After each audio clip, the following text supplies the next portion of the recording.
Yes, Kenya. Tamu sana, yes, tamu sana. There is a very interesting story that has been captured by Nation today. Nation. Protests at DP Rutos Kisima farm over delayed payments to casuals. That was today.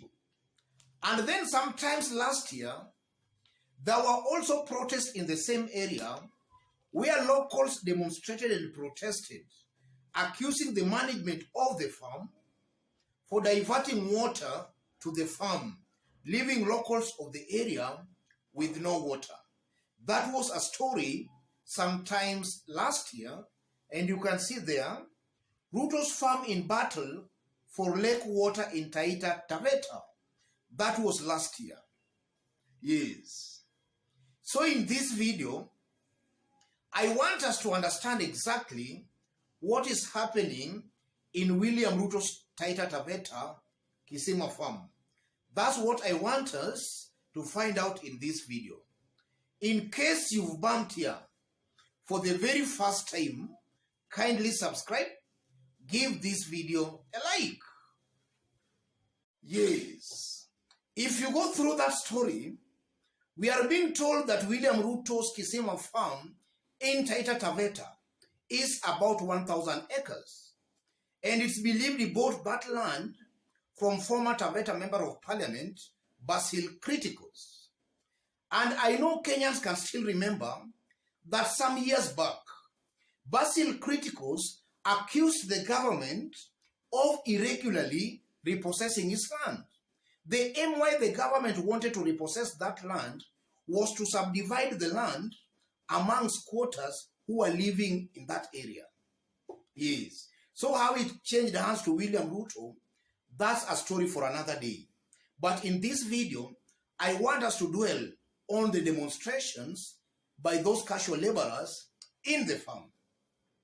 From that story, again as captured by Nation, those people demonstrating are William Ruto's casual laborers in Kisima farm. And they are demonstrating saying they have not been paid for over 6 weeks.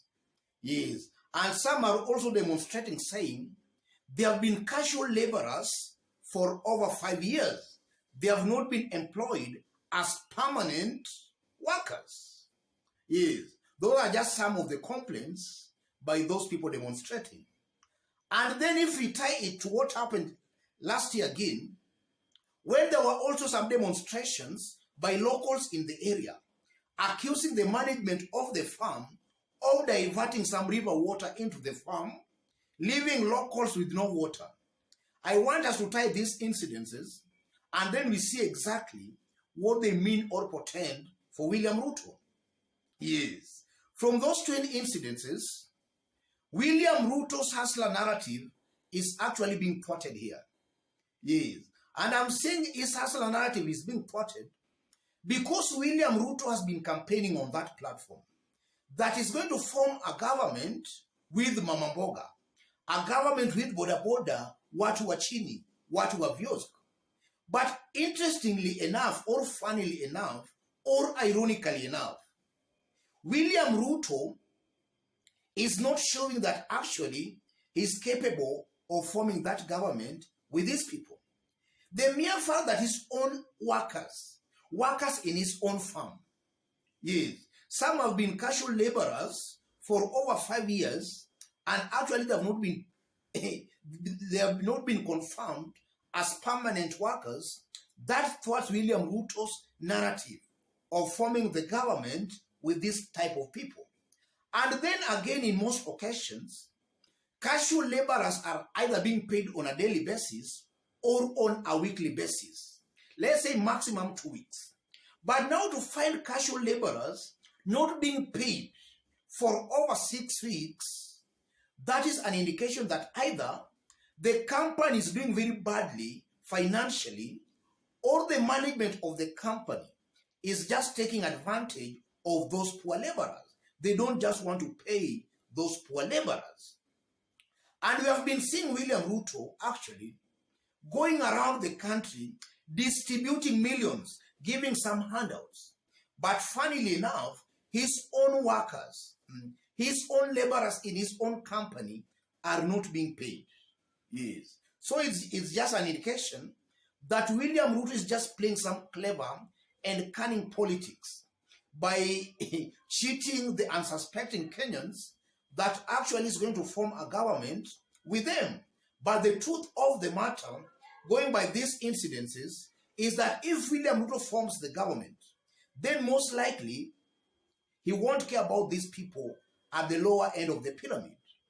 And then that issue of workers not being paid, it also shows that assuming William Ruto goes ahead and wins the presidency, then he won't be able to put in place, or rather to formulate some good laws that will actually help people in that working category. The workers, these ones are being employed in companies.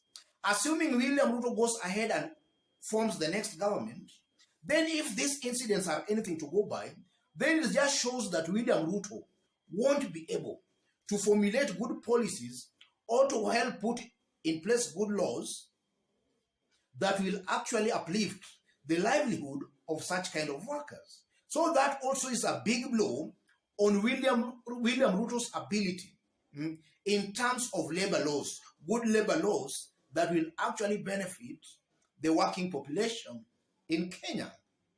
And then from also those two incidences, the mere fact that William Ruto was able to divert a whole river to his farm, leaving locals with no water, is just an indication enough that assuming William Ruto goes ahead and wins the presidency, or rather he's in an influential position, then he might actually use that position of his to actually oppress the poor in the society. Because I strongly believe that the farm is just benefiting William Ruto as an individual.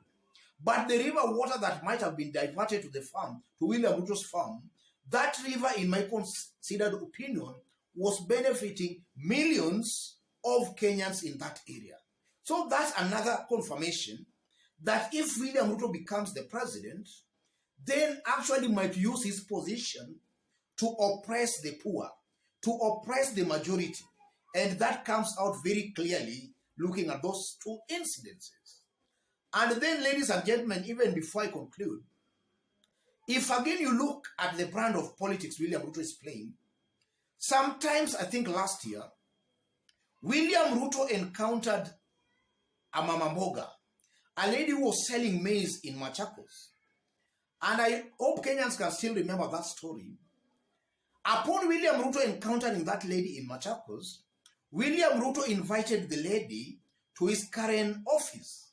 And we saw some photos and even some videos between videos of Ruto and that lady. And I know there were some promises made there. After the lady had left William Ruto's office, the lady came back actually complaining that William Ruto had not fulfilled on the promises he made to her. Yes, that was a story last year. So it also just proves clearly, and these are not just, I'm not taking sides here, these are just truths that I don't know how I can sugarcoat them.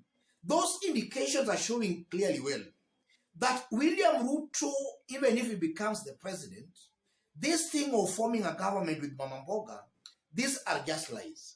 And I'm saying that just lies because in the incident of that lady and now the incident of these William Ruto's workers, if these are hustlers William Ruto is in direct engagement with, but still William Ruto is not able to uplift their livelihood.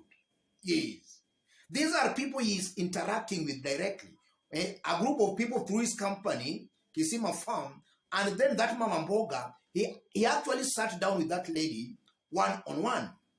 And the lady, in fact, later came back complaining that William Ruto never kept his promise. So if these cases where William Ruto has interacted with these people directly, he is not able to change their livelihood, how will he be able to change the livelihood of millions of Kenyans who have not even had that privilege or opportunity to interact with him directly? Yes, that's a question Kenyans should actually answer. Yeah, he has interacted personally with this Mama Mboga from Machakos.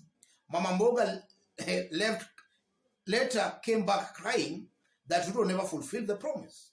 Now we are seeing William Ruto's workers complaining against, they have been doing that job for over 5 years. They have not been employed on permanent basis. William Ruto has failed to make sure his company follows labor laws as per the letter. And that is a very big indictment on William Ruto's ability to formulate good laws that will enable Kenyans in that working cadre get some good payments. Yes, get some good payments. Otherwise, ladies and gentlemen, as I conclude, let me remind you, just as I did state, in case you've bumped here for the very first time, kindly subscribe, give this video a like. And to our fans, our subscribers here, I'm very much humbled for the kind of support you are giving me here. God bless you. God bless Kenya. Stay tuned for our next video.